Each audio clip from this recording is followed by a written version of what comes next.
Okay, hi children. I hope you all are doing well.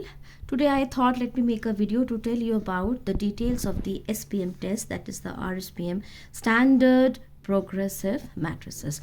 It is called SPM or it is also called RSPM.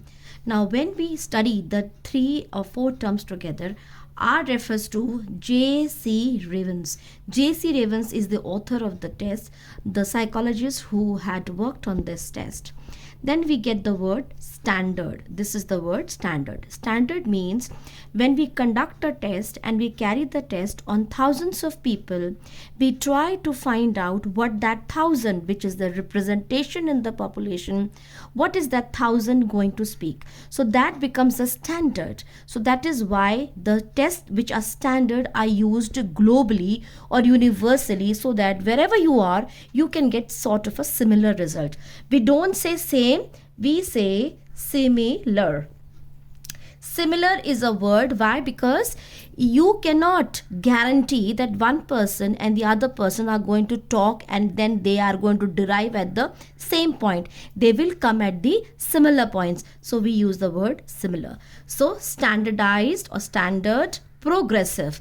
Now there is this word progressive. Progressive, if you see in the test, you have the test which has sets A, B, C, D, E. Now when you see the test has A series, C series, accordingly we go to the E series. As the test progresses, if you see the response sheet, as the test progresses from set A to B to C to D to E, there is an increase in the difficulty level which is horizontally. We also see the difficulty level increases when we go from the question 1 to question 12 in the set A. So, progression means, the word progressive means it is increasing in the difficulty level. It is increasing in the difficulty level both horizontally and vertically. Then the next term is matrices. Matrices becomes the patterns. They are the patterns or the designs. And these designs are abstract. These designs are abstract. Why abstract? I give you the simple example. If this is the booklet of the SPM, what we find out that there is this part which is given and this part here is missing. Now what the respondent has to do is to find out the best choice among the options which are given, and accordingly whatever you get the option, you fill in the response sheet here. So the ideal way of conducting the particular response sheet or the test is to first take the series A, do all the questions, write whichever is the best option in this. Accordingly set B, set C, set D and set E. Once you have finished all that, now what you will do is, what you have to remember here is, here you will get a number, here you will get a number, here you will get a number, and likewise. This will be not the total of these. This will be how many correct responses you have got. Suppose in this series you have got 11 correct responses and 1 incorrect. Each correct response will give you 1 mark. It will give you 1 mark. So here your total will become 11. If it is 11, if it is 12, if it is 10, if it is 9, if it is 8. If this is the total of all these subtests, here the total which you will get will become the raw score. The raw score means this is 11 plus 12 plus 10 plus 9 plus 8. Right? So this is how you get the total score. This is the score which you will write as obtained score. This is the raw score or the obtained score. Now here in the test, what we are to derive is what is the expected score, what is the obtained score, what is the discrepancy, and what is the grade. Now let me tell you in detail how you will find out this. Once you have filled in this particular thing, you get this reference sheet and you have checked the responses. Suppose here I am not totaling it, I'm just giving you example. Suppose here I get 55. This is my raw score, and here will be your name XYZ. The place is psychology lab. Age is, suppose it is 16 years and 10 months. Okay, never forget to take the exact age, and this is the chronological age. IQ is equal to MA upon CA into 100, where MA is the mental age and CA is the chronological age. The date of your conduction, the birthday, and the test begun. You exactly have to write. Suppose it is 10 a.m. and the test ends at 10:45 a.m. You have to precisely note down the time. Now let us come to how you will find out or do the assessment or the grading. Now this sheet you will be getting in the examination or while you are conducting. The raw score which we have got here is 55. Here if you see the total in this column, you will find that here 10, 11, 12, all the totals are given. Here all the totals are given. If you see this column here, all the totals are given. And what have we got? We have got the 55 number. So here we have to find out, here we find out 55. It is 55, 12, 12, 11, 11, 9. So this is your expected score. This is the reference. This is the reference from the test. This is the reference from the test. So here in 55, you find out 12, 12, 11, 11, 9. This becomes your expected score. So here we will write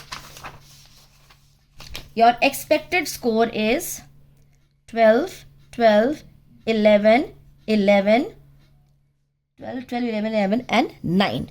And your obtained score from the test was 11, 12, 10, 11, 12, 10 and 9 and 8. 9 and 8. Now the important term or the important question for Viva is the word of discrepancy. Discrepancy is the difference. Suppose your expected score is 12 and you are obtaining 11. That means you are supposed to obtain 12 but you are falling short. So it will be -1. Here it is 12 and you have also obtained 12. So there is no discrepancy. So you will write a 0. Here you are getting expected 11 and you are again getting 10. That means what will be the score here? It will be -1. And likewise you will be finding out.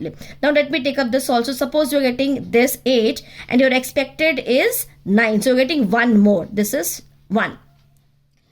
9. Okay, then suppose now this what happens is when you find out the discrepancy, suppose here you get ±3. Okay, yeah, -3. This is supposed to be wrong. From -2 to -3, we have to take care that we should not be getting responses in this. The worst would be ±3. Why? Because in case there is a discrepancy which is nearing ±3, that means that you have not paid attention to the test, or the subject has not done the test nicely, or you failed to give the instruction to the person who was taking up the test, or the person was in hurry. So there could be many reasons. So in that case you have to keep a check that your respondent is responding in a nice manner. So then you have to find the grade and the percentile. Okay. Now let me tell you, suppose 55, we had the total score of 55. Now it is 16 years and 10 months. See here, if you find out here, all the ages are given. Here, if you come, you will find here 16 and 16 and half. Since my case is 16 years, 10 months, so I will be taking 16 and half. In 16 and half, I will be trying to find out the number 55. Suppose only this I have to see. Not here, not here. Only I will see this particular category. Now 55, you can see that the range is coming to 54 and 56. And your score will lie in between 55. Now the ideal way is when it is 55 and it is in between, we go for the better score. The better score would mean that we will go for 55 and not 54. We will go for 56 here. Now if you see correspondingly, if you move here this way horizontally to the other side of this, you will find that the percentile comes out to be 90. Here all the percentiles are given and you will refer to like this. You will exactly take the age, then find the number which is nearest and then come to the percentile. So here the percentile will be your 90th percentile. Now when you have got the percentile, you have to, the next thing is to find the grade. Now these are the grades: grade 1, grade 2, grade 3, grade 4, grade 5. Always remember, whatever is your interpretation, please do not manipulate the score. That means if you are getting grade 5 or grade 4 in the examination or while conducting, do not try to run around or escape or do the cutting on your sheet, because this is not the criteria for you to get marks in the examination. The criteria is how you interpret the sheet. So interpretation of the sheet in the correct manner is the right format for getting you the highest score. Now let us come to this. If you are at or above 95, you are grade 1. If you are between 90 and 75, that means 90 and 75, you are in grade 2. If you are between the category of your score which is lying between 25 to 75. Now why we have such a big range? We have such a big range because this is the average. This is intellectually average. Here you will find most number of people who are lying in this. Iska half kitna hoga? It will be 50. So a person who is in the range of 50 to 75 will be grade 3 plus. And the people who are below this will be grade 3 minus. Are you clear? I hope you are clear. We have a range from 75 to 25. If 50 is the center line, from 50 to 75 it is grade 3 plus, and from 50 to 25 range it is grade 3 minus. Then we have to find out what is the lower score, that is the grade 4. If your score lies below 25, that is here we have 25 to 10, then it is the grade 4. And if it is below that, if it is the score is also below that, then it will be the grade 5. It is below 10, it will be grade 5. So here you will write total score, discrepancy, grade, and whatever was the time taken. Always remember, always in your examination, you will have to show this particular table on your answer sheet. On your answer sheet, you will show this particular table. For every test, you will be showing a table wherein you will be presenting your scores. So in the next video, I will be telling you what all you will be writing in the examination for your sheet. Hope this helps you.